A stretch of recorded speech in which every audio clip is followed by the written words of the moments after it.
दोस्तों, आप तमाम लोग जानते हैं कि बिहार में विधानसभा का चुनाव कुछ ही महीनों के बाद होना है। इसको लेकर के तमाम राजनीतिक दल तैयारियों में जुट गई हुई है। एक तरफ एनडीए महागठबंधन लगातार अपने कार्यकर्ताओं के साथ मीटिंग कर रही है, उनका हौसला अफजाई कर रही है ताकि एनडीए महागठबंधन बिहार में सरकार बना सके। वहीं दूसरी तरफ महागठबंधन भी यात्रा कर रही है। आप जानते हैं किस तरीके से राहुल गांधी, तेजस्वी यादव, मुकेश सहनी, दीपांकर भट्टाचार्य सहित महागठबंधन के तमाम दल के लोग अभी यात्रा पर निकले हुए हैं और स्पेशल इंटेंशन रिवीजन के बाद वोटर अधिकार यात्रा के तौर पर वो मतदाताओं को बता रहे हैं कि किस तरीके से बिहार में वोटर्स के हक और हुकूक को छीनने की कोशिश हो रही है। जिस संविधान ने इस देश के राजा से लेकर के भिखारी तक को एक ही मत का हक दिया, वहां पर आपके मत अधिकार को खत्म करने की कोशिशें हो रही है और आपको दबाने और कुचलने की कोशिश हो रही है।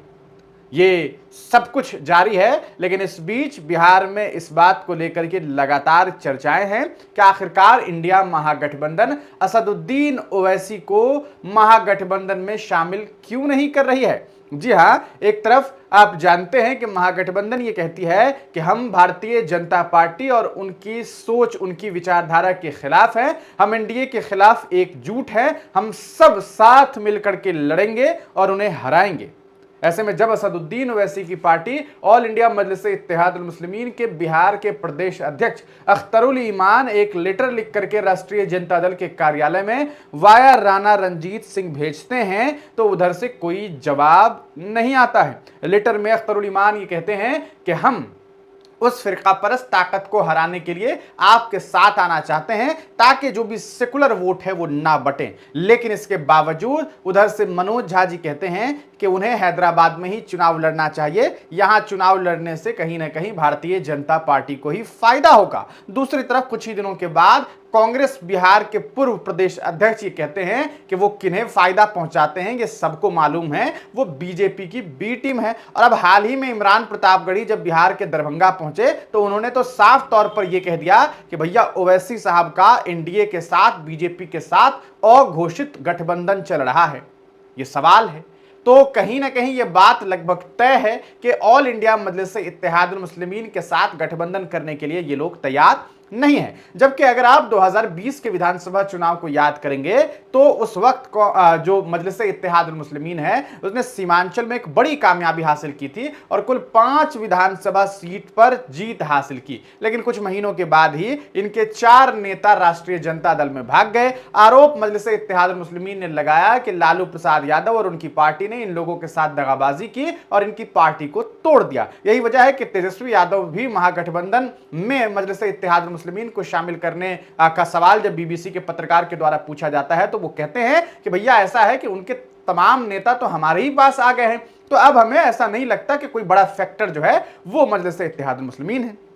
लेकिन सवाल यह है कि आखिरकार महागठबंधन एआईएमआईएम के साथ गठबंधन करने से क्यों परहेज करती है, जबकि बिहार के मुसलमानों में यह बात अब कहीं ना कहीं सामने आने लगी है। वो ये मांग करने लगे हैं कि भैया जब तक आप उनसे गठबंधन नहीं करेंगे हम आपको वोट नहीं देंगे। क्योंकि जब यात्राएं चलती है तो उसके प्रमुख पार्टी के चेहरे जब हम देखते हैं तो हमारे लोग वहां पर नहीं देखने को मिलते हैं। ये लोगों का सवाल है। अब सवाल ये कि आखिरकार मजलिस-ए इत्तेहादुल मुस्लिमीन के साथ गठबंधन क्यों नहीं, जबकि यूपीए की सरकार में आपको याद होगा कि मनमोहन सिंह के कार्यकाल के दरमियान असदुद्दीन ओवैसी यूपीए के साथ मिलकर के काम कर रहे थे। खुद रेवंत रेड्डी जो तेलंगाना के मुख्यमंत्री हैं कांग्रेस पार्टी के, वो असदुद्दीन ओवैसी की तारीफों में पुल बांधते हुए कई बार देखने को मिले। खुद अकबरुद्दीन ओवैसी ने फ्लोर लीडर के तौर पर तेलंगाना के सदन में यह कहा कि हम कांग्रेस की सरकार को समर्थन देते हैं। तो फिर यहां अचानक बिहार में गठबंधन की तैयारी क्यों नहीं?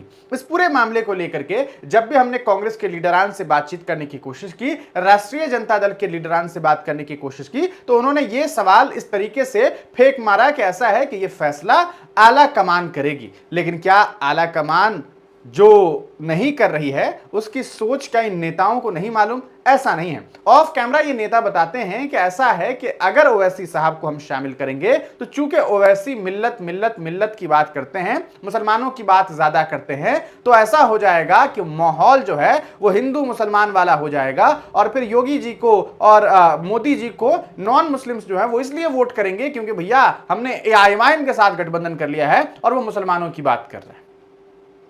ये अगर आप एक लोकतांत्रिक मुल्क होने के तौर पर अगर इस मुद्दे को वाकई सही समझते हैं तो यकीनन ये गलत है। एक लोकतांत्रिक मुल्क में ये बात तो बिल्कुल भी नहीं आनी चाहिए कि अगर मुसलमानों के हक की बात करेंगे तो सामने वाला जो है वो कहीं और जाकर के वोट गिरा देगा। लेकिन यहां माहौल बताने की कोशिशें हो रही है इन लोगों के द्वारा। क्या आपको भी ऐसा लगता है कि अगर ओवैसी साहब महागठबंधन में शामिल हो जाएंगे तो ये बीजेपी के लिए एक बड़ा फैक्टर बन जाएगा और भाजपा ये कहने लगेगी कि भाईजान को भी इन लोगों ने ले लिया तो आओ अब हमें वोट करो, हम हिंदुत्व की बात करेंगे, हम तुम्हारी बात करेंगे, हमें वोट दो, और बिहार में महागठबंधन पीछे हो जाएगी और इंडिया महागठबंधन को फायदा होगा। जो इन नेताओं का हिसाब है वो हमने आपको बता दिया, लेकिन आपका हिसाब क्या है हमें कमेंट सेक्शन में बताइए। हमें बताइए कि क्या वाकई आपको भी ऐसा लगता है कि एआईएमआईएम से गठबंधन करने से महागठबंधन को नुकसान होगा, जबकि यह बात तय है कि अगर ये लोग साथ नहीं आते हैं तो कम से कम राष्ट्रीय जनता दल और महागठबंधन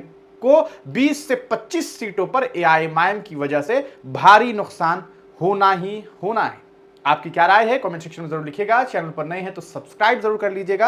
अगर आप हिंदुस्तानी मीडिया को फाइनेंशियली सपोर्ट करना चाहते हैं तो वीडियो के आखिरी में आपको क्यूआर कोड नजर आएगा और वहां पर यूपीआई आईडी भी, आप हमें फाइनेंशियली भी सपोर्ट कर सकते हैं। वीडियो देखने के लिए बहुत बहुत शुक्रिया। चैनल को जरूर सब्सक्राइब कर लें।